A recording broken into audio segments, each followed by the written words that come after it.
vous allez bien, aujourd'hui en direct de Cannes, j'ai l'honneur de recevoir Maxime, l'auteur du jeu des Sardines de Marseille, et son éditeur Mathieu. Il vous présentera évidemment les sardines et Guyenne, et le fameux super populaire qui va sortir.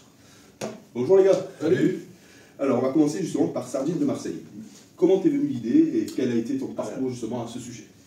Alors, on va faire simple parce que c'est très long. Du coup, en fait, ça a commencé en fin 2018-2019. J'ai commencé à découvrir le jeu. Et très vite, je me suis mis 6 mois après à vouloir faire des jeux. Et en fait, c'est littéralement la première idée qui m'est venue quand j'ai commencé à faire des jeux. Je travaillais avec ma belle-sœur qui a une boutique à Marseille. Et en fait, on voulait faire je voulais lui proposer un jeu de cartes sur le thème de Marseille. Et donc, voilà, et je suis parti sur des thèmes très basiques, les sardines, la pétanque, les apéros et le soleil. Et le soleil, et voilà. Et donc, en commençant en parallèle à faire des jolies illustrations et à travailler sur un petit gameplay sympa, très familial pour créer un petit produit sympa à vendre aux touristes. Bon, voilà, c'est comme ça que c'est. Auteur et forcément illustrateur. Et alors, du coup, oui, c'est moi qui ai fait les illustrations parce que ouais, je fais un peu d'illustration graphique. Voilà. Et du coup, quand l'idée était venue, tu as démarré le projet en 2019, de ce que tu m'as dit. Voilà, ouais. Juin, juillet, c'était à peu près. Et votre rencontre, comment fut-elle la première fois? Voilà, alors ça remonte après. Il y a un bon temporel. Après le confinement, quand on a recommencé à retrouver un peu des libertés, moi je venais de lancer, juste avant le Covid bien entendu, parce que je suis quelqu'un qui a plein de bonnes idées comme ça, je venais de lancer Fair Play Edition. J'avais sorti un premier jeu qui a moyennement réussi, et je cherchais à renouveler un petit peu ma ligne éditoriale, et puis surtout, je cherchais à faire un vrai boulot d'éditeur, et pas juste un boulot d'auto-édition. Et donc je suis allé un peu à la recherche des auteurs perdus, quoi. Et étant moi-même originaire de Marseille à la base, quand j'ai su qu'il y avait un groupe d'auteurs marseillais on peut citer la fabrique des auteurs marseillais, je ne les avais pas quand moi j'étais sur Marseille à l'époque, ils n'existaient pas encore. Là, je commence à revenir un peu sur Marseille de temps en temps pour des voyages. Ils sont là, il faut que je passe les voir. Donc je les ai contactés via Internet. On a pris rendez-vous à la baraque à jeux à Marseille, et ils étaient une dizaine à peu près, dont Maxime, et ils m'ont présenté leur prototype, et bon, moi j'étais ravi de voir autant de créativité, et c'est vrai que les sardines m'ont flashé dans l'œil en priorité par rapport aux autres.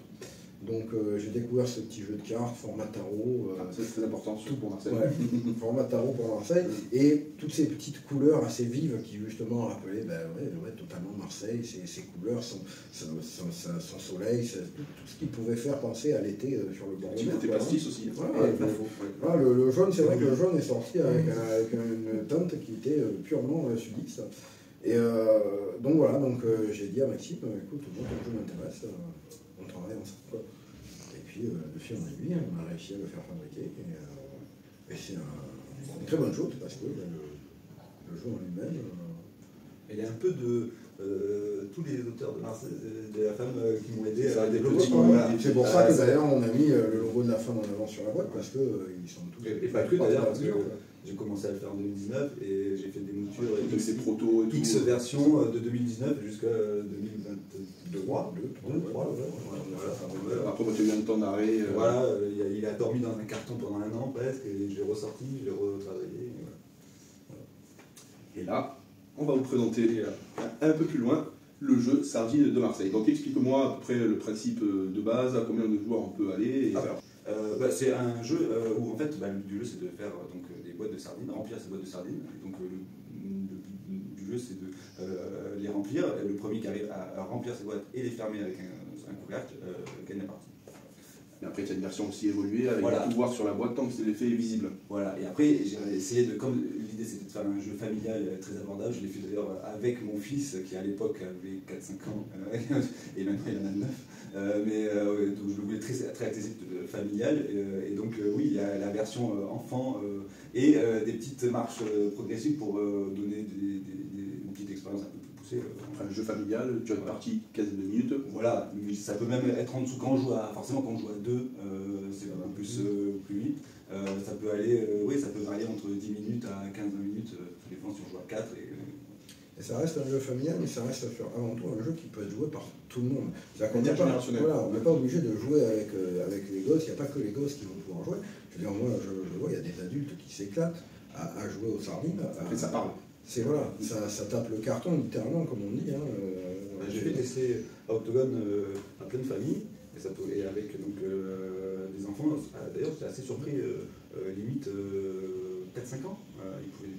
En les aidant, hein, j'aidais un peu, mais ils pouvaient déjà commencer. La mécanique de base est très simple de poser des cartes en combinant les couleurs. Un coup c'est bleu, un coup c'est rouge, un coup c'est bleu. Bon, c'est très facile à comprendre. Et après, il y a les petits twists pour comboter et faire les effets. Voilà, c'est ça. Bon, après, il y a une petite part aussi de stratégie, d'anticipation. Ça, c'est plutôt pas mal. Il faut regarder le jeu de ses adversaires, il faut essayer de terminer avant, et essayer de leur voler des sardines. C'est les sardines de Marseille, donc il faut un peu du... C'est ça. Il faut un côté Marseille, parce que sinon, c'est pas... Donc, on va se déplacer et présenter le jeu. Et voilà, on découvre ensemble Sardines de Marseille avec l'auteur lui-même, Maxime Biasoncio. Donc voilà, le but du jeu, c'est quoi? C'est de remplir ces 3 boîtes de sardines. Le premier. Pour Comment cela, ça va fonctionner? on a des sardines. Oui. Et donc tout le jeu repose sur jouer une carte de sa main pour remplir donc, ces boîtes. Et donc on va jouer avec une seule contrainte de respecter la pose de sardine tête bêche, comme dans une vraie boîte de sardines, bien évidemment. Et donc une en haut, tête en haut bleu, une sardine tête en bas Donc, faut pas se tromper, c'est 2 couleurs qui vont justement contribuer à cet effet de pose. Exactement. Et donc du coup on alterne bleu, rouge, bleu, ou on peut... Rouge, bleu, Voilà. voilà, tout à fait. Voilà. Et à partir de là, vous avez vos boîtes remplies, mais pas fermées. Et donc du coup, vous allez avoir une main de cartes maximum, donc de 5 cartes. À tout moment, si vous avez plus de 5 cartes pendant la partie, vous devez la défausser au chat, qui est la défausse. Et vous allez en fait choisir une de vos cartes, et comme vous voyez au dos des cartes, vous avez le couvercle, et donc vous allez devoir choisir un pouvoir qui peut s'activer à tout moment. Voilà, et je reviendrai du coup sur tous les petits pouvoirs de chaque sardine. Fermez votre boîte. Et donc du coup, là, vous avez une boîte remplie et fermée grâce à votre couvercle, et vous devez faire ça le premier sur les 4. Donc du coup, il y a forcément des adversaires en face. Le jeu peut monter de 2 à 4 joueurs, c'est bien ça. Ouais.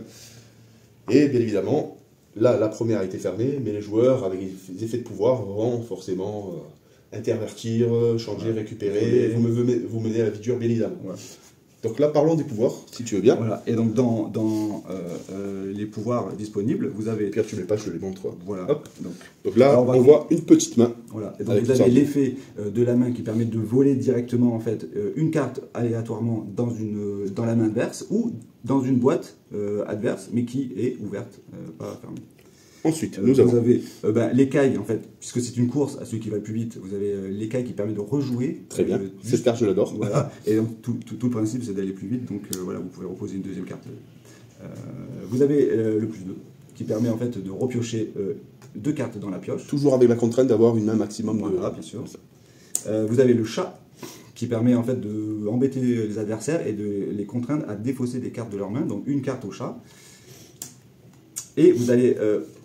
la dernière, qui est donc le décapsuleur, car en fait, une fois quand on a vos boîtes en fait, fermées, en fait, on peut embêter et freiner l'avancée des adversaires ou réouvrant leur boîte. Et par contre, le pouvoir qu'il y a dessous, c'est quoi? La carte est récupérée par l'adversaire. Donc du coup, là, ce que tu avais posé, c'est une carte inutile. Voilà, donc du coup, c'est des arêtes. Hein. Voilà, c'est des arêtes. Et donc on peut créer comme ça des petits combos et des petits pièges avec du coup cette carte qui est un peu spéciale car c'est une arête. Et on peut l'utiliser en couvercle, mais on ne peut pas la poser dans nos boîtes de sardines visibles. Et la dernière, c'est le joker. Très bien. Le double tête en haut, tête en bas. Voilà, on choisit la couleur. Dernier effet donc, des cartes, en fait, c'est le couvercle. Et même le couvercle a un effet. Et l'effet du couvercle, quand vous le posez pour fermer en fait, votre boîte, elle réactive l'effet de la dernière carte posée dans la boîte. Donc là, typiquement, on réactive l'effet volé et on peut revoler une carte dans les mains adverses. Voilà. Donc là, on est sur le jeu de base. Le premier qui termine à fermer les 3 boîtes remporte la partie. Et après, il y a une petite variante.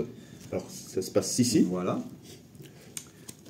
Pour des parties rapides, on joue en 3 boîtes vides. On peut avoir 4 boîtes, car dans le jeu de base, il y a 16 cartes. Donc on peut jouer à 4 joueurs avec 4 boîtes, des parties un peu plus longues. Et après, nous avons la variante un peu plus joueur, un peu plus gamer, où en fait on a des condiments.